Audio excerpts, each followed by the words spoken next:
The chamber of the Galactic Council had been designed to make every civilization feel equally important.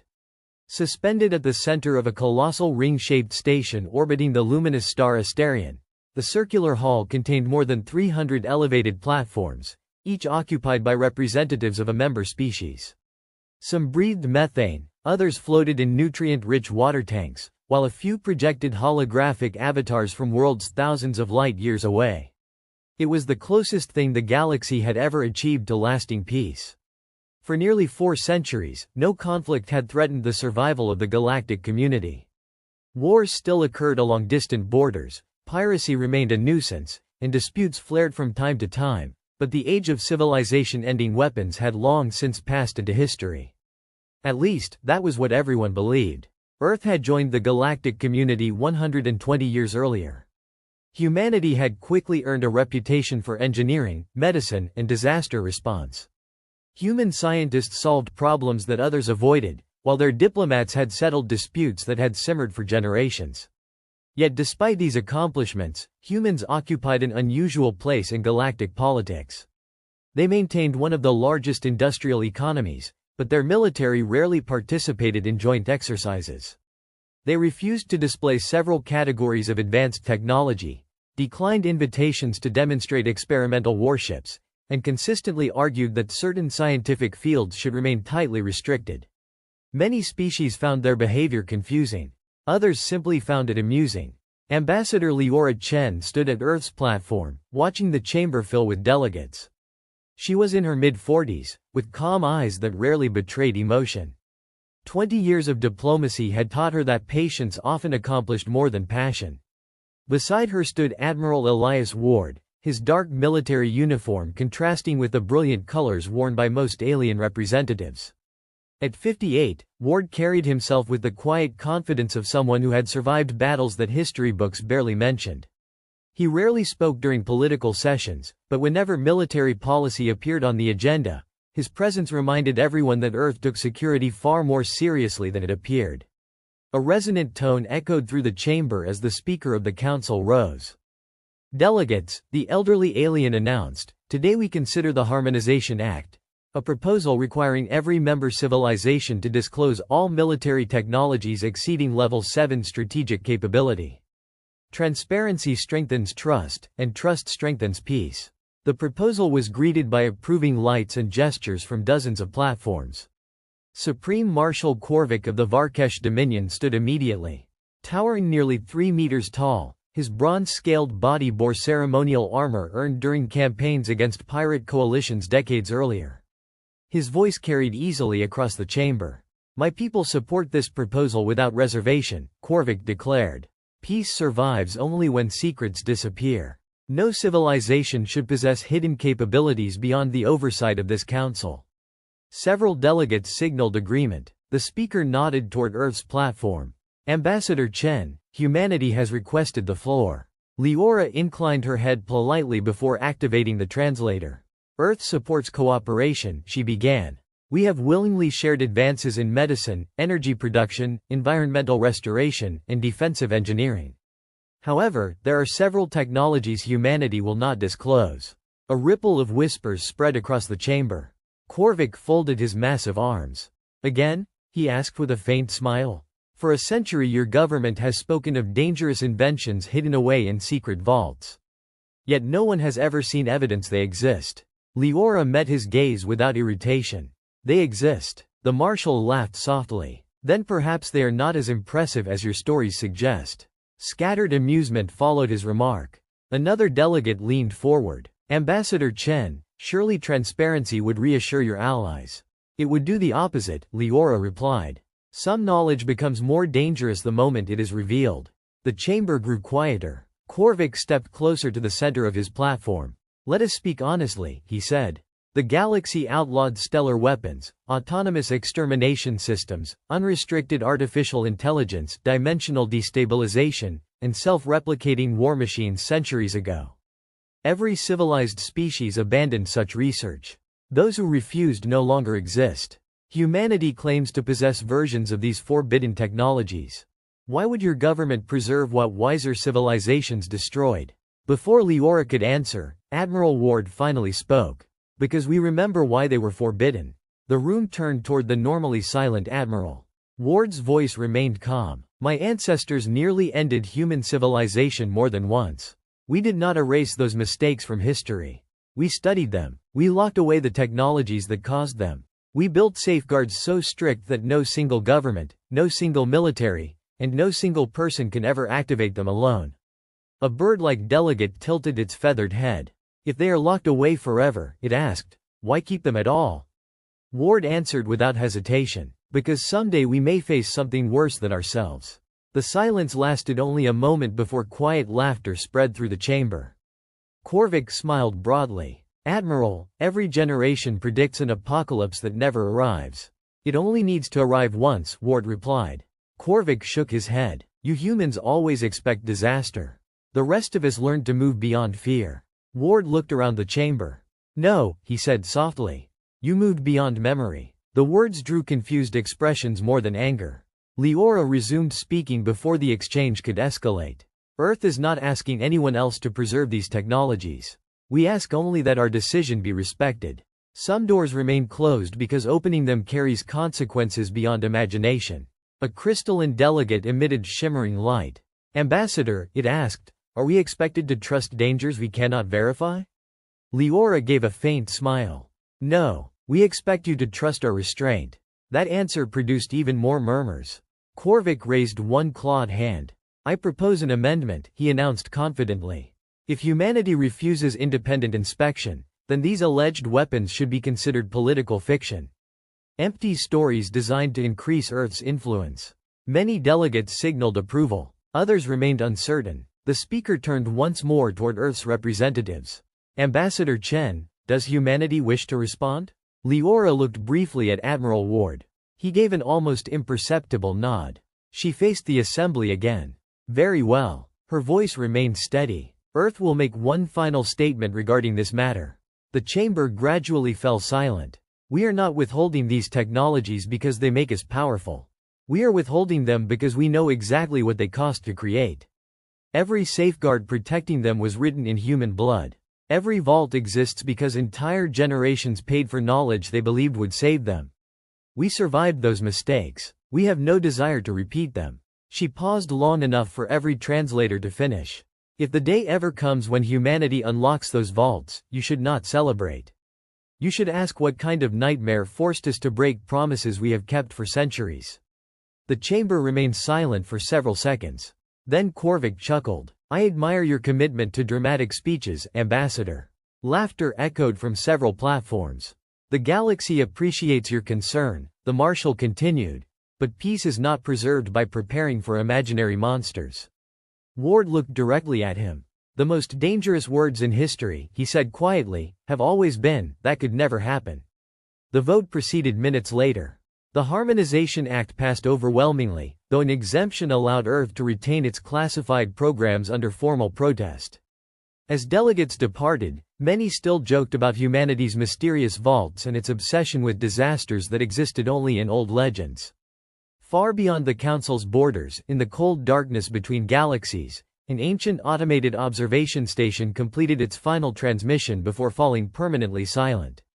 The fragmented signal reached no living ears. It contained only 4 words.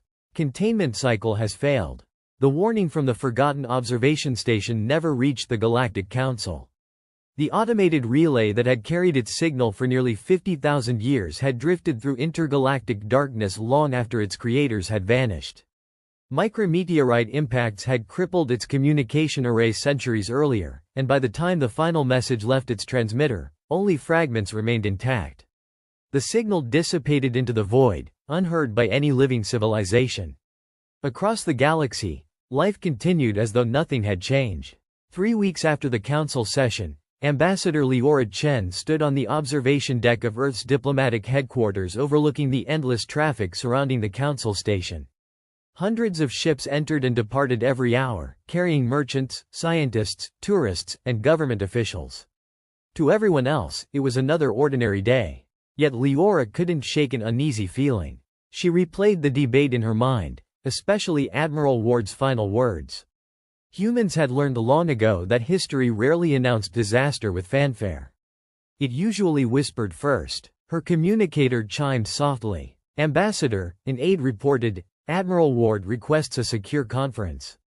The holographic image of Ward appeared moments later from aboard the Earth Fleet flagship Resolute. His expression was calm, but Leora immediately noticed something unusual. "You've already recalled the patrol groups," she said. Ward nodded. 3 hours ago. You received new intelligence?" "No." She frowned. "Then why?" "Experience." Leora sighed. "You know the Council will see this as another example of human paranoia." "They're welcome to think that," Ward replied. "I'd rather apologize for caution than explain carelessness." Before she could respond, another officer appeared beside Ward.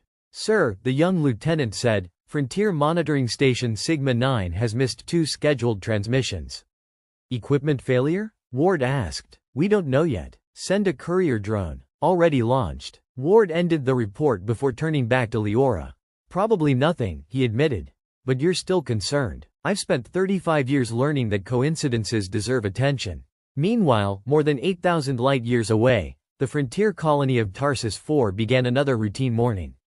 Built around rich deposits of superconductive minerals, the mining world housed nearly 2 million workers representing 7 different species.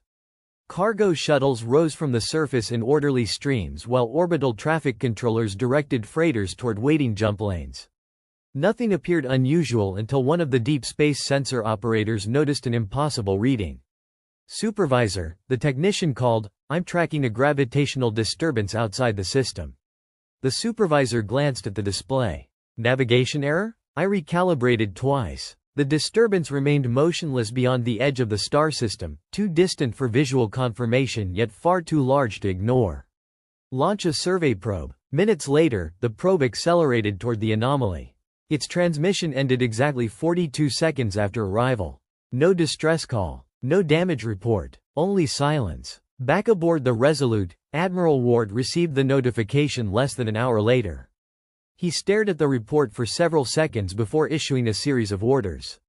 "Increase reconnaissance coverage along the Perseus frontier." His operations officer hesitated. "Only reconnaissance, sir?" "For now." Another officer looked puzzled. "Should we notify the Council?" Ward nodded slowly. "Yes." "And tell them what?" "The truth." Hours later, the emergency briefing assembled dozens of military representatives from across the galactic community. Marshal Korvik appeared by hologram from his flagship. "Admiral," Korvik said, "your message mentioned unexplained sensor anomalies." It did. Ward displayed a 3-dimensional star map. "Within the past 10 days, 4 independent monitoring stations have stopped transmitting. 2 survey drones have disappeared after approaching unidentified gravitational distortions. 1 civilian freighter also failed to arrive at its destination." Korvik folded his arms. "Space is dangerous. Equipment fails." Ward zoomed the display outward. The incidents form a straight line moving toward inhabited space. A few officers exchanged uncertain glances. Korvik remained unconvinced. 4 stations and 1 missing freighter hardly indicate an invasion. "No," Ward agreed. "They indicate a pattern." The Varkesh Marshal shook his head. "Patterns become meaningful only after sufficient evidence exists." Ward answered quietly. "By then it's often too late." Despite the briefing, no emergency declaration was issued. Most governments concluded the disappearances were likely caused by unusually dense dark matter currents interfering with navigation. Scientific teams were dispatched, but military readiness remained unchanged. On Earth, however, things were different. Far beneath the lunar surface, inside a facility officially listed as an astronomical archive, immense blast doors slowly opened for the first time in 14 years. Uniformed personnel entered a chamber lined with hundreds of sealed vaults extending farther than the eye could see. None contained active weapons. Instead, they held research records, prototype systems, artificial intelligences frozen in isolated quantum networks, and technologies considered too dangerous for unrestricted use. A young security officer stared at the endless rows. "I knew the stories," she whispered. "I didn't think this place was real." An older commander smiled faintly. "Most people don't." She looked toward one of the massive vault doors. "What's inside that one?" "I'm not authorized to know." "You've served here 15 years. And I intend to retire without finding out."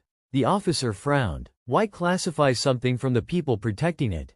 The commander looked directly at her. Because curiosity has started more disasters than hatred ever did. Elsewhere in the facility, Admiral Ward walked beside Dr. Maya Alvarez, Chief Director of Strategic Containment Command. Unlike military officers, Alvarez wore a simple gray research uniform. "I assume you're not here for a routine inspection," she said. Ward stopped before another sealed chamber. "I want readiness assessments." She raised an eyebrow. "Readiness? Or activation?" "Readiness. For all vaults?" "No." She looked relieved. "Which levels?" 1 through 3. Alvarez studied him carefully. "In 20 years, you've never requested level 3. I know. Has something changed?" Ward remained silent for a moment. "I hope not." She entered several authorization codes, bringing up a classified status display. "Every containment system remains fully operational," she reported. "Artificial intelligences remain isolated. Manufacturing swarms remain inactive. Gravitational lattice prototypes remain secured. Nothing has been disturbed." Ward nodded. "Good." She watched him for several seconds. "You really think we're approaching another extinction-level event?" "I think responsible people prepare before they know the answer." 2 days later, the courier drone reached Frontier Station Sigma 9. Its cameras revealed the station exactly where it should have been. Nothing appeared damaged. Solar panels still tracked the nearby star. Communication antennas remained intact, yet there were no life signs. No power emissions. No thermal signatures. The station looked less destroyed than abandoned. Then the drone flew closer. Every atom of the station dissolved into pale silver dust. There was no explosion, no visible beam. The structure simply unraveled, as though reality itself had forgotten how to keep it together. The drone transmitted 6 seconds of impossible footage before its own signal vanished. When the recording reached Earth, the operations center felt completely silent. One analyst finally spoke. "I've never seen anything like this." Neither had Admiral Ward. He watched the final frozen frame repeatedly before giving a single order. "Recall every exploration fleet beyond the Perseus frontier." His communications officer hesitated. "Sir, that's nearly 40% of our long-range assets." "I know. And if the Council asks why?" Ward never took his eyes off the screen. "Tell them Earth has stopped looking outward." The room grew quiet. "Because," he finished, "something has started looking back." The footage from Sigma 9 spread through Earth's highest military command within hours, but nowhere else. Every copy was encrypted and confined to a secure network isolated from the rest of human civilization. Scientists examined the recording frame by frame, slowing it until each second stretched into minutes. The result only deepened the mystery. There was no explosion, no measurable energy discharge, and no recognizable weapon signature. One instant the station existed, every bolt and support beam perfectly intact. The next, its molecular structure unraveled into a cloud of shimmering particles that drifted into space before fading completely. It was as though the laws of physics had briefly decided the station had never been built. Inside the Strategic Operations Center beneath Geneva, dozens of analysts surrounded the enormous holographic display. Dr. Maya Alvarez folded her arms as another simulation ended in failure. "We've compared it against every known phenomenon," one physicist reported. Antimatter, vacuum collapse, nanotechnological disassembly, gravitational shear, even experimental quantum cascade events. None of them match. Another scientist looked up from his console. Could it be an unknown natural process? Alvarez shook her head. Natural processes don't selectively erase artificial structures while leaving surrounding space untouched. The room fell silent. Admiral Ward stepped toward the display. "So we classify it as hostile." The lead analyst hesitated. "Sir, we don't even know if there's an enemy." Ward answered without raising his voice. "If something unknown advances toward populated systems while leaving empty stations behind, I don't intend to wait until it introduces itself." At nearly the same time, the Galactic Council convened another military advisory session. This time the atmosphere was noticeably less relaxed. Reports of missing colonies had begun arriving from multiple frontier sectors, though most governments still believed they were isolated incidents. Ambassador Leora Chen listened as one delegate after another offered explanations ranging from pirate raids to navigational anomalies. Marshal Korvik addressed the assembly with his usual confidence. "Our investigation fleet has already departed for the affected region," he announced. Within days we will identify the cause of these disappearances. There is no reason for panic. A reptilian delegate asked, what of Earth's recommendation to reinforce frontier defenses? Korvac smiled politely. With respect to our human friends, mobilizing half the galaxy over missing communication stations would create unnecessary fear. Several delegates signaled agreement. Leora finally requested permission to speak. Earth is not asking anyone to panic, she said calmly. We're asking everyone to prepare. Korvac looked toward her platform. For what, Ambassador? She held his gaze. For the possibility that we're all wrong. The Marshal sighed. Must every uncertainty become an existential threat? No, Leora replied. But every existential threat begins as an uncertainty. The discussion continued for hours, ending with a compromise. Additional reconnaissance ships would be dispatched, but no large-scale military mobilization would occur. As the delegates departed, Leora remained seated, staring at the empty chamber. She couldn't shake the feeling that history had reached one of those moments people only recognized in hindsight. 3 days later, Korvac's investigation fleet entered the frontier system of the Lauram Reach, where the largest mining colony in the sector had stopped responding. 42 warships emerged from faster-than-light transit in perfect formation. The colony orbited peacefully beneath them, its cities visible beneath scattered clouds. At first glance, nothing seemed unusual. Open communications, Korvac ordered. No response, his communications officer reported. Life sign scans? The sensor chief frowned. Negative. Korvac leaned forward. Negative? As in reduced? The officer swallowed. Negative as in none. An uncomfortable silence spread across the bridge. Prepare landing teams. Before anyone could move, another officer interrupted. Marshal. Long-range sensors have detected objects beyond the outer asteroid belt. Korvac looked toward the tactical display. How many? The answer came several seconds later. I can't determine. What do you mean you can't determine? They don't produce identifiable signatures. The bridge lights dimmed slightly as power shifted to the sensor array. They're there, the officer insisted. Something massive is reflecting starlight, but our instruments can't classify it. Korvac narrowed his eyes. Magnify. The display zoomed inward. Nothing. Only darkness. Yet against that darkness, the stars themselves seemed wrong.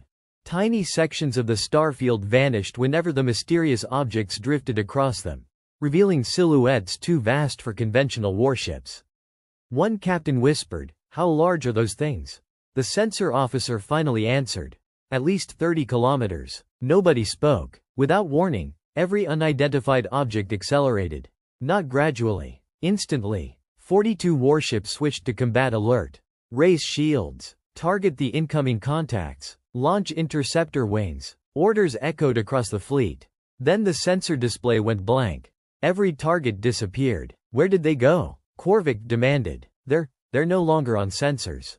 Before anyone could respond, alarms erupted across the bridge. Contact. Contact. They're inside the formation. Space twisted. No flash. No jump signature. One enormous black vessel simply appeared between two Varkesh cruisers as though it had always been there. Its surface contained no visible weapons, engines, or windows. It resembled a mountain carved from absolute darkness, swallowing light rather than reflecting it. Every officer stared in stunned silence. Korvac recovered first. Transmit universal identification request. The communications officer complied. No response. Transmit again. Silence. The unknown vessel remained perfectly still. One nervous weapons officer asked quietly, "Permission to fire warning shots?" Korvac hesitated, then nodded. A pair of plasma lances streaked across the void, striking the dark hull directly. Nothing happened. No explosion. No shield flare. No visible damage. It was as though the energy had simply ceased to exist. Several seconds passed. Then one of the Varkesh destroyers vanished. Not exploded. Not disabled. Vanished. The ship's position became an expanding cloud of silver particles, identical to the footage Earth had recovered from Sigma 9. Bridge crews across the fleet watched in horror. Another destroyer disappeared. Then a cruiser. No beam connected attacker and target. No detectable weapon activated. Ships simply unraveled into glittering dust before fading into nothing. Retreat. Korvac shouted. Emergency jump. His navigation officer stared helplessly at the controls. Jump drives won't engage. Why? I don't know. The massive black vessel remained completely motionless while another cruiser dissolved into shimmering fragments. Panic spread through the fleet. Pilots broke formation. Some attempted conventional acceleration. Others fired every weapon they possessed. Missiles, particle beams, antimatter torpedoes, and plasma batteries illuminated space with blinding light. When the barrage cleared, the black vessel looked exactly the same. Untouched, unmarked, as though the attack had never happened. A transmission finally arrived. It contained no language, no image, only a single repeating pulse that every translator in the fleet failed to interpret. Korvac stared at the incomprehensible signal as another ship vanished from existence.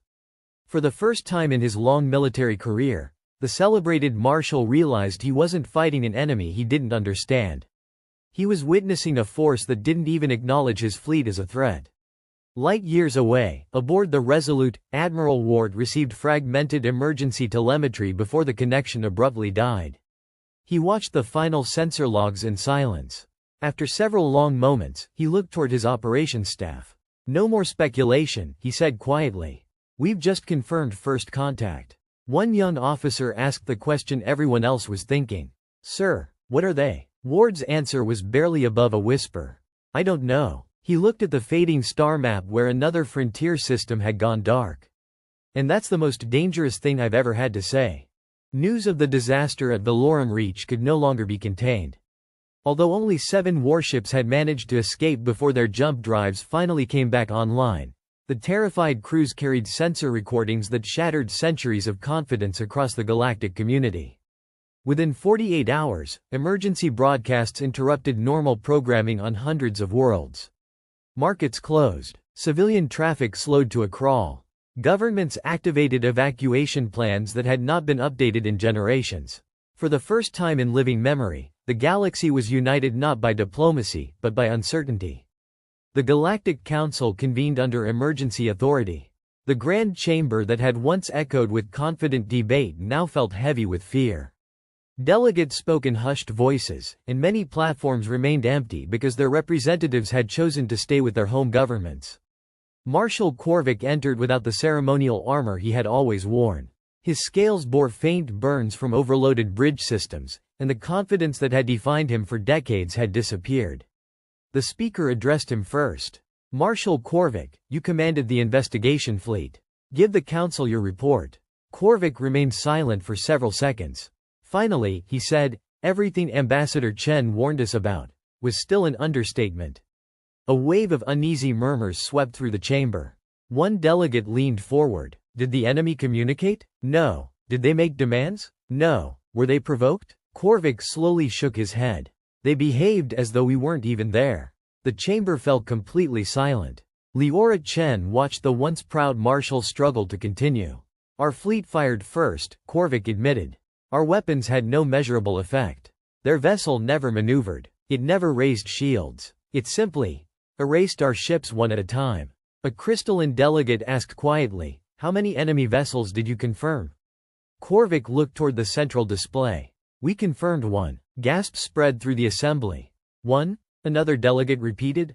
"One vessel destroyed 35 capital ships."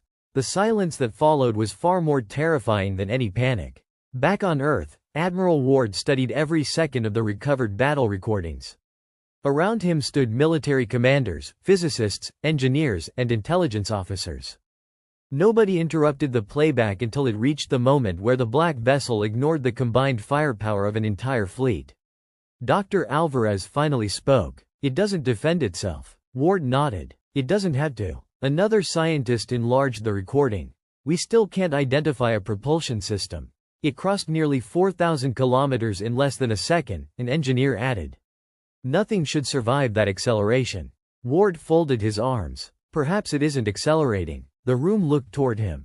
"What do you mean, Admiral? What if it's moving space instead of moving itself?" No one answered immediately. The idea sounded impossible. Yet after everything they had witnessed, impossible no longer meant incorrect. A communications officer hurried into the room carrying a secure data tablet. "Sir, we've received 17 distress calls." Ward accepted the device. "From where?" "The entire Perseus frontier." He opened the reports one after another. "Mining stations gone. Listening post silent. Commercial convoys missing. Colonies reporting strange shadows beyond their systems. None of the messages confirmed attacks. Every one of them ended abruptly. Ward looked toward the holographic map. The disappearances were no longer isolated. They formed an expanding wave, thousands of light years wide. Hours later, Earth transmitted a recommendation to every member civilization. The message contained no dramatic language, only practical advice. Recall distant fleets, evacuate frontier colonies, disperse industrial production, strengthen planetary defenses, prepare for prolonged conflict. Many governments immediately complied, others hesitated. Some still believed the threat might stop on its own. In the Varkesh capital, Korvik personally addressed his military council. One senior general objected. Marshal, abandoning the frontier would surrender dozens of valuable systems. Korvik looked exhausted. If we leave civilians there, we surrender far more than systems. Another officer frowned. Surely one fleet's defeat doesn't justify a strategic withdrawal. Korvik activated the battle recording. The room watched 3 cruisers disappear without explanation. When the recording ended, no one argued again. Meanwhile, aboard the Resolute, Ward received an encrypted message requesting his presence at Earth's highest security council. The meeting took place beneath the Himalayan Defense Complex, inside a command center built centuries earlier during humanity's own darkest conflicts. Only 12 people possessed permanent access. President Sofia Ramirez sat at the head of the circular table. Admiral, she began, our allies are asking whether Earth intends to commit the fleet. Ward answered immediately. Yes. The defense minister looked surprised. So soon? No. Ward looked around the room. We should have deployed yesterday. Another council member leaned forward. You believe this is an extinction-level event? Ward took a deep breath. I believe we're missing information. The president nodded. Explain. We've encountered exactly one hostile vessel. He activated the star map. Yet over 60 frontier systems have already gone silent. The room became still. Dr. Alvarez understood first. You think there are more? Ward met her eyes. I think we've only seen the scout. No one spoke. The possibility was almost too terrible to consider. The president finally broke the silence. If that's true, Ward finished the sentence, then the invasion hasn't started yet. A heavy silence settled over the chamber. The defense minister quietly asked, how long before they reach human territory? Ward enlarged the expanding pattern of missing systems. If they maintain the current rate. He paused while the computer completed its calculations. Approximately 5 months. The president looked relieved. We have time. Ward didn't smile. 5 months sounds like a long time. He pointed toward the display. It isn't. Later that evening, Leora Chen arrived on Earth after leaving the council station. She found Ward standing alone beneath the transparent dome overlooking Luna, where thousands of orbital shipyards glowed against the darkness of space. You were right, she said softly. Ward kept watching the construction docks. I wish I hadn't been. She stood beside him. The council wants you to command a joint task force. They're finally preparing. They're trying. Ward nodded. That's enough for now. Leora hesitated before asking the question that had haunted her since the council debate. If conventional fleets can't stop this. She began carefully, how long before we have to consider opening the vaults?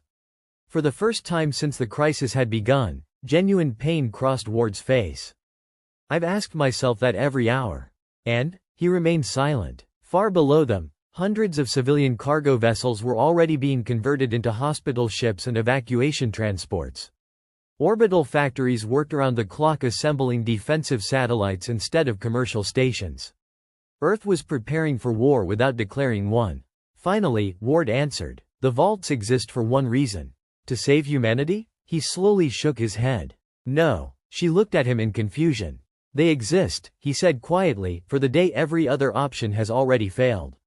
Leora stared through the transparent dome at the growing forest of warships leaving Earth's shipyards. You don't think we're there yet? Ward watched another fleet depart toward the frontier. Not yet. He turned away from the stars. But for the first time in 2 centuries. His voice became almost a whisper. I have ordered the keys to be brought out of storage. Earth changed in ways most of the galaxy never saw. While countless worlds argued over budgets, evacuation priorities, and political authority, humanity stopped talking and started preparing. Commercial orbital shipyards were quietly converted into military production facilities. Civilian fusion reactors redirected power toward defense grids. Universities suspended non-essential research as thousands of scientists reported declassified projects that had existed only on paper for decades. There were no victory speeches, no patriotic broadcasts, and no promises that everything would be fine. Humanity had learned centuries ago that optimism was not a strategy. Admiral Elias Ward stood inside the primary command center of the Resolute, watching hundreds of icons move across a holographic map. Every blue marker represented a human fleet or evacuation convoy. Every yellow marker represented Allied forces. Red circles marked systems that had fallen silent. During the last 9 days, those circles had nearly doubled. A young intelligence officer broke the silence. "Sir, we've lost contact with another 11 colonies." Ward didn't ask where. Instead, he asked, "Any survivors?" The officer lowered her eyes. "None confirmed." Ward nodded once. "Update the map." Nobody in the room reacted. They simply watched another section of explored space turn crimson. Far away on the council station, Ambassador Leora Chen faced a very different battle. The emergency chamber had become crowded with frightened delegates demanding immediate solutions. Some wanted negotiations with the mysterious enemy. Others insisted on launching every remaining fleet into a single massive counterattack. One delegate struck the table. "We cannot keep retreating." Another replied sharply, "Retreat is preferable to extinction." The argument grew louder until Leora finally stood. "Enough." Her calm voice carried across the chamber. "We still don't know who they are." A delegate answered bitterly, "We know enough. They destroy everything." "No," Leora corrected gently. "We know they erase military forces and settlements. We still don't know why." Korvik, now noticeably quieter than before, looked toward her. "You still believe they have motives?" "I believe every intelligent action has a purpose. And if their purpose is simply extermination?" Leora paused. Then, understanding that purpose may still reveal a weakness.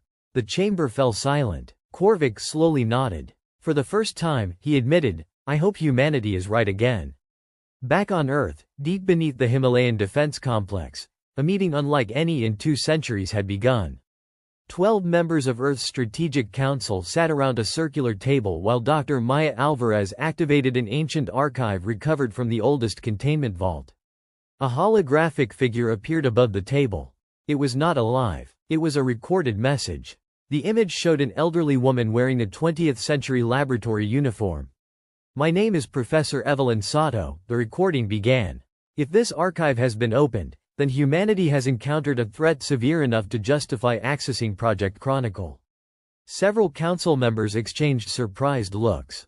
Ward remained silent. The recording continued. "History repeats because civilizations preserve victories and erase failures. Project Chronicle was created to prevent that mistake. Every scientific catastrophe, every military disaster, every near-extinction event experienced by humanity has been preserved here in complete detail.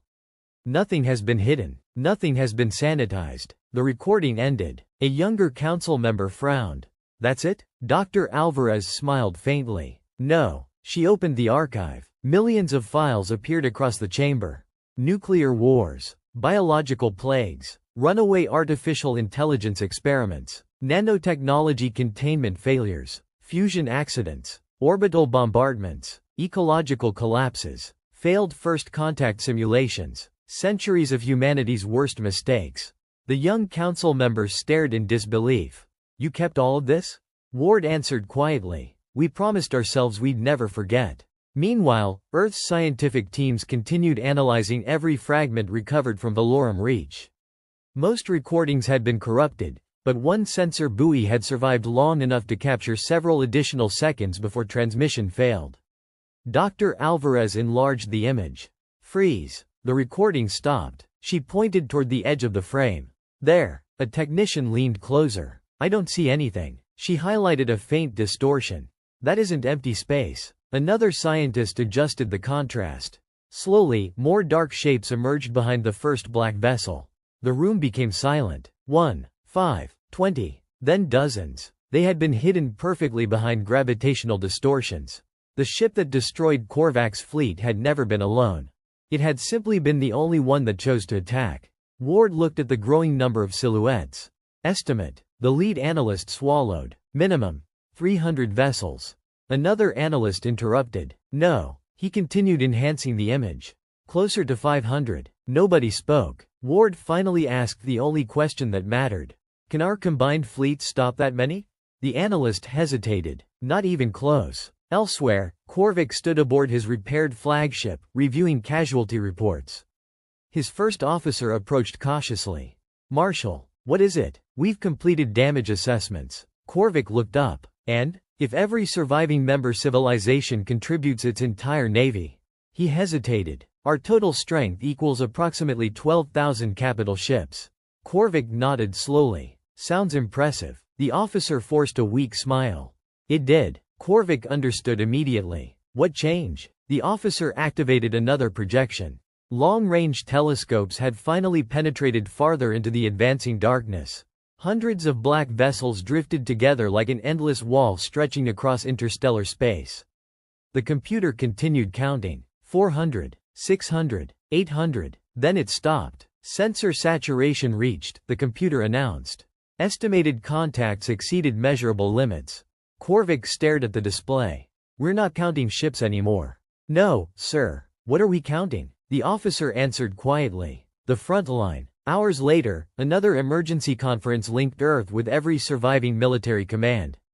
Ward spoke first. The invasion force is significantly larger than previously estimated. One admiral interrupted. How much larger? Ward displayed the newest reconnaissance images. The conference became silent. A commander from another civilization whispered, impossible. Ward shook his head. No. He looked at every face surrounding the virtual chamber. Very possible. Another commander asked, then what do you recommend? Ward didn't answer immediately. Instead, he looked toward Korvac. The Varkesh marshal understood. He slowly stood. I spent months dismissing Earth's warnings. His voice carried unexpected humility. I believed caution was weakness. He looked directly at every representative. I was wrong. The admission stunned the room. Korvac continued. If Admiral Ward tells you to evacuate, evacuate. If he tells you to retreat, retreat. And if he tells you to fight. He paused before finishing. Fight, knowing he has already considered every alternative. When the conference ended, Leora found Ward standing alone once again beneath the observation dome aboard the Resolute. Countless human warships moved silently through space, escorting evacuation convoys toward Earth's inner defenses. They trust you now, she said. Ward didn't turn. I never wanted them to. She smiled sadly. Leadership rarely asks permission. After a long silence, she asked the question she had dreaded. The Council has approved unrestricted access to every human defense protocol. Ward closed his eyes briefly. So they've finally reached that point. They're asking whether Earth is ready to remove the restraints. He looked out toward the endless stars, where thousands of civilians were fleeing worlds they would never see again. No, he answered softly. Leora frowned. No? Ward slowly shook his head. We're ready to remove the first restraint. She looked at him carefully. There's more than one. A faint, weary smile crossed his face. Leora. He watched another convoy disappear into faster-than-light travel. The galaxy still believes we locked away a handful of dangerous weapons. His smile vanished. They have no idea how many doors humanity chose to close. The first restraint was not a weapon. That surprised nearly everyone outside Earth's highest command. Across the galaxy, rumors spread that humanity was about to unveil planet-killing cannons or impossible superweapons hidden beneath the moon. The truth was far less dramatic, and far more unsettling. The first restraint humanity removed was information. For nearly 2 centuries, thousands of classified research projects had been isolated from one another, each accessible only to a handful of specialists. Now, under emergency authorization, every scientist working on Earth's defense was granted access to Project Chronicle. Every success, every failure, every catastrophe, and every forbidden theory was open to them. Humanity's greatest advantage had never been secret technology. It was the complete memory of every mistake it had ever survived. Dr. Maya Alvarez stood before hundreds of scientists gathered through secure holographic links from laboratories across the solar system. You now have unrestricted access to Chronicle Level 1, she announced. Read everything. Challenge every assumption. Somewhere in humanity's past, we may have already encountered the principle behind what we're facing. A physicist from Mars raised his hand. Doctor, Some of these files were classified as too dangerous to study. They still are, Alvarez replied. But ignorance has become even more dangerous. The holograms vanished as thousands of researchers immediately began searching centuries of forgotten experiments. Aboard the Resolute, Admiral Ward received another grim update. The first civilian refugee convoys from the Perseus frontier had reached Earth's outer colonies. Their stories matched one another with frightening consistency. Entire systems had gone silent without warning. Communication failed first, then navigation. Finally, every station, ship, and settlement simply ceased to exist. One elderly refugee, a mining supervisor named Harlan Pierce, was brought directly to Ward for debriefing. "You saw the attack yourself?" Ward asked. Pierce nodded slowly. "We never saw the ships until they were already inside the system." "What did they do?" "They didn't bombard us. They didn't land troops." Ward frowned. "Then what happened?" Pierce stared at the floor. "Our city just disappeared." Ward remained silent. The old man continued. "I was flying maintenance around an orbital refinery. 1 second the colony was there. The next." His voice trembled. "There wasn't even debris. No explosions? Nothing. No broadcasts?" Pierce shook his head. It was like reality blinked. Hours later, the testimony was added to hundreds of similar reports. Meanwhile, the harbingers continued advancing. This time they did not target isolated colonies. They entered the heavily defended Trion system, home to nearly 6 billion inhabitants and protected by one of the strongest fleets in known space. Every military commander expected a prolonged siege. Instead, the battle lasted 11 minutes. Long-range observers watched in horror as nearly 200 defending warships attacked simultaneously. The Harbinger vessels never broke formation. Their black hulls drifted silently toward the inner system while entire squadrons vanished one after another. Planetary defense platforms fired until their reactors overloaded. Massive orbital cannons illuminated space brighter than the local star. When the light faded, every defensive installation had disappeared. The Harbinger fleet continued moving inward at the same slow, deliberate speed. There was no celebration, no pursuit, no communication, only relentless progress. The surviving evacuation ships escaped with millions of civilians, but billions more were lost before rescue fleets could reach them. The recording spread through every military headquarters in the galaxy. Nobody questioned the seriousness of the threat anymore. On the council station, Korvac addressed representatives from over 300 civilizations. "We can no longer defend every world." The words felt almost impossible to say. One delegate protested immediately. "Then we reinforce Trion." Korvac slowly shook his head. "There is no Trion left to reinforce." Another asked desperately, "Surely we must attack somewhere." "We will." "When?" Korvac looked toward Earth's representatives. "When Admiral Ward tells us where." Later that day, Ward, Leora Chen, Korvac, and the leaders of the Allied fleets gathered inside Earth's Strategic Command through a secure quantum conference.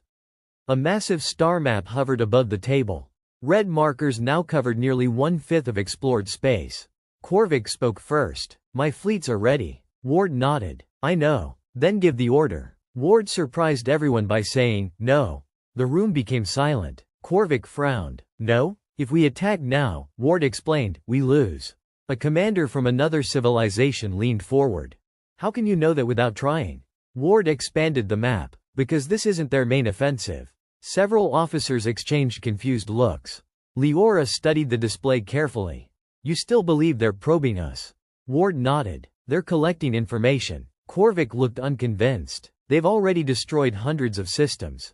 "Yes." Ward zoomed farther outward. "And yet they're advancing in a perfect arc." The pattern became obvious. Every conquered system lay exactly along the expanding edge of the invasion. "They're mapping resistance," Ward continued. "Testing our response times, measuring our weapons, learning our logistics." One scientist quietly added, "Just as we would." Ward looked at him. "Exactly." The realization chilled the room. The Harbingers weren't simply conquering. They were studying. Deep beneath the lunar surface, another breakthrough emerged from Project Chronicle. A team of young physicists discovered a research paper written nearly 130 years earlier during an abandoned gravity manipulation experiment. One researcher hurried into Dr. Alvarez's office. "You need to see this." She scanned the document. "It's theoretical. So it was faster than light travel once." Alvarez looked closer. The equation suggested that extreme gravitational distortion could briefly separate ordinary matter from the surrounding structure of spacetime. She immediately compared the theory with recordings from the Lauram Reach. Her expression changed. Run a correlation. Minutes later, the computer finished. 94% similarity. The lead analyst stared at the results. You think they're not destroying matter?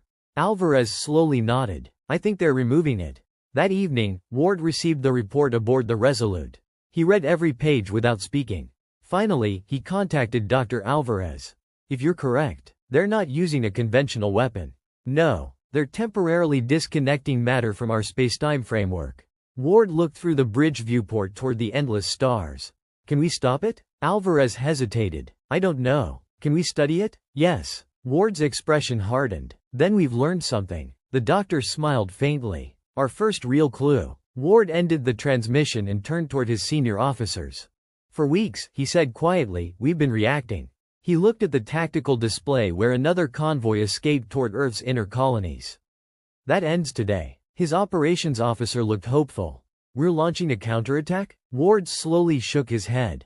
Not yet. He activated a new series of orders that spread across every human fleet in known space. Reconnaissance squadrons, scientific observation ships, autonomous sensor networks, unmanned probes, hidden listening stations. Every available asset began moving toward the advancing harbingers. A puzzled captain asked, Sir, we're sending them closer to the enemy? Ward nodded. If we intend to defeat something the galaxy has never seen. He watched hundreds of blue icons race toward the darkness. The first lesson is the same one humanity has followed for centuries. He looked around the silent bridge. Before you can win the war. He paused. You have to understand what you're fighting.